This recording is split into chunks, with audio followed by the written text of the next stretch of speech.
पृथ्वी पर रहने वाले मनुष्य क्यों गरीब होते हैं? भोलेनाथ जी ने माता पार्वती को देखते हुए कहा, हे देवी, इस सवाल का सही जवाब पाने के लिए हमें स्वयं पृथ्वी लोक में जाकर देखना होगा।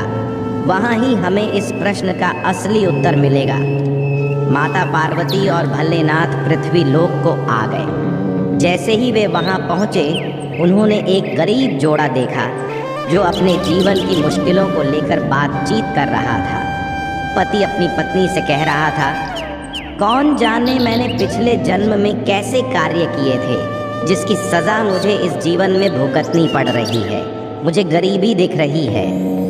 मैं सोचता हूँ कब यह समाप्त होगी। हम रोज़ कमाई करते हैं, फिर भी परिवार का चलान ठीक से नहीं होता। मुझे लगता है शायद पिछले जीवन में मैंने कुछ गलत किया था जिससे अब मुझे यह सज़ा मिल रही है। फिर उसकी पत्नी कहती हैं, चिंता मत करो और भगवान शिव पर विश्वास रखो, एक दिन हम भी समृद्ध होंगे। वह दोनों इसी तरह बात कर रहे थे। तब माता पार्वती भोलेनाथ से कहती हैं, हे भगवान भोलेनाथ, एक पति पत्नी आपकी मदद की प्रार्थना कर रहे हैं। वे बहुत ही दुखी और परेशान हैं।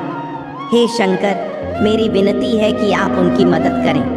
मैं चाहती हूँ कि आप उन्हें धन और सुख समृद्धि प्रदान करें जिससे वे वान बन सकें। फिर भोलेनाथ ने कहा, हे पार्वती, आप अच्छी तरह जानती हैं कि हर किसी का भाग्य पहले ही तय होता है। अभी वह दोनों का समय गरीबी का है, इसलिए वे अभी धनवान नहीं बन सकते। लेकिन माता पार्वती ने अपनी मांग को मजबूती से जताया और उन्होंने कहा कि वे उन दोनों की मदद ज़रूर चाहती हैं। भोलेनाथ को पार्वती की इस जिद और संघर्ष को देखते हुए समझ में आ गया कि वे ज़रूर कुछ करना चाहते हैं। तब भोलेनाथ ने कहा, ठीक है पार्वती, अगर आप जिद कर रही हैं तो मैं वहाँ एक थैली सोने की रख दूंगा। और इस तरह उन्होंने पति पत्नी की मदद की। अगर वह पति पत्नी के नसीब में वाकई धन आना तय है तो वह सोने से भरा हुआ थैला उन्हें अवश्य मिलेगा। इसी सोच में भगवान भोलेनाथ ने उस पथ पर एक थैली रख दी जहाँ वह पति पत्नी जा रहे थे। मेरे प्रिय मित्रों, ठीक उसी समय वहाँ से एक अंधा आदमी गुजर रहा था। जब वह पति पत्नी ने उस अंधे को देखा, उनका ध्यान उस पर ही गया। दोनों एक दूसरे की ओर देखते हैं और फिर वह पत्नी अपने पति से बोली, हम जितनी भी कठिनाइयों से गुजर रहे हैं फिर भी उस अंधे आदमी की मुश्किलें देखो। वह तो इस सुंदर दुनिया को देख भी नहीं सकता। हमारे पास तो कम से कम हमारी दृष्टि है। इस तरह वह पत्नी अपने पति को यह समझाने की कोशिश कर रही थी कि किसी भी परिस्थिति में उम्मीद और सकारात्मकता बनी रहनी चाहिए। उस समय उस पति ने स्पष्टता से कहा, तुमने सही कहा। आज हम अंधे बनकर अभिनय करेंगे और जानने की कोशिश करेंगे कि अंधे होने पर जीवन कैसा होता है। वे कैसे जीवन की प्रत्येक चुनौती से निपट हैं और उनकी दुनिया में कैसा एहसास होता है। फिर वह दोनों पति पत्नी एक दूसरे का हाथ मजबूती से पकड़ते हैं, अपनी आंखों को बंद करते हैं और सड़क पर धीरे से चलने शुरू करते हैं। उनका ध्यान पूरी तरह से उस अभिनय में ही लगा रहता है। चलते चलते जब वे उस सोने से भरे थैले के पास पहुंचते हैं तो वे उसे महसूस नहीं कर पाते और बिना रुके आगे बढ़ जाते हैं। उनकी आंखें बंद होती हैं और वे उस थैले को नज़रअंदाज कर देते हैं जिसमें सोना भरा होता है।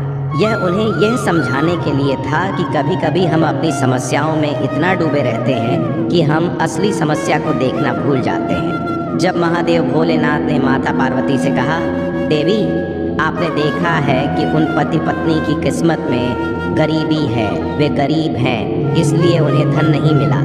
माता पार्वती इस पर सहमत है। फिर भोलेनाथ ने कहा, देवी, मुझे आपके और सवालों के जवाब देने होंगे, इसलिए हमें पृथ्वी पर रहना होगा।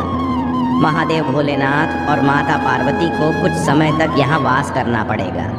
जब उन्होंने यह तय किया तो वे मानवता की साधारण जीवन शैली को अपनाने का निर्णय लेते हैं। वे अपनी दिव्यता को छोड़कर साधारण मनुष्य की भांति दिखाई देने लगते हैं। गांव के आसपास वे एक स्थान पर अधिकार जमा करते हैं। भोलेनाथ ने माता पार्वती से कहा, देवी, जब हम मनुष्यों की तरह जीवन जी रहे हैं तो हमें भी उनकी भांति खाना पीना और अन्य आवश्यकताओं की पूर्ति के लिए प्रबंध करना होगा। देवी पार्वती, आप चूल्हा तैयार करिए, मैं बाजार से सामग्री लेकर आता हूँ जिसे पका सकते हैं। भोलेनाथ बाजार को जाते हैं, जबकि माता पार्वती चूल्हा तैयार करने लगती है। वे समझती हैं कि उन्हें चूल्हा बनाने के लिए ईंट चाहिए। पार्वती अपने घर से बाहर निकलती हैं और एक पुराना घर देखती है। वे समझती हैं कि यह घर खराब है।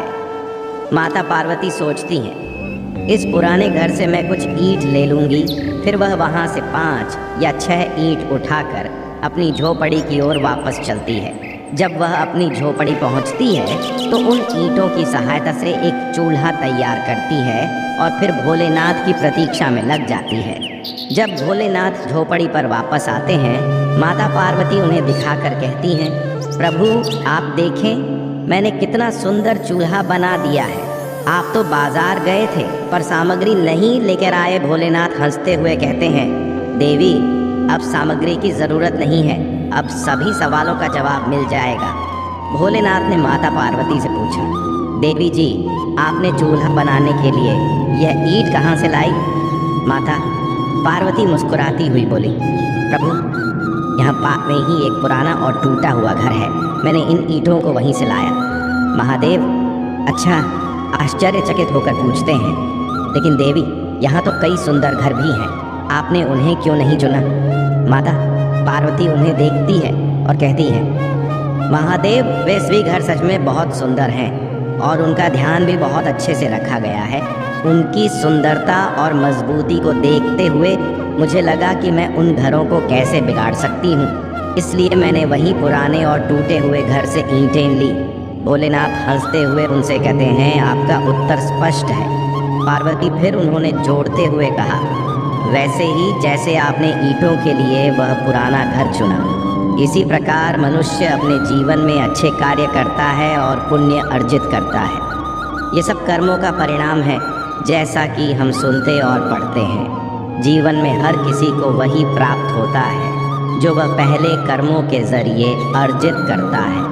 एक व्यक्ति जब अपने जीवन में उचित मार्ग पर चलता है, धर्म दान परोपकार और अच्छाई में विश्वास रखता है, तो वह अपने आप में एक सकारात्मक ऊर्जा जमा करता है जिसे हम पुण्य कहते हैं। जब कोई व्यक्ति अपने जीवन को इस प्रकार जीता है तो वह अपने जीवन में समृद्धि और धन प्राप्त करता है। यह समृद्धि उसके इस जन्म में हो सकती है या अगले जन्म में, लेकिन वह ज़रूर प्राप्त होती है।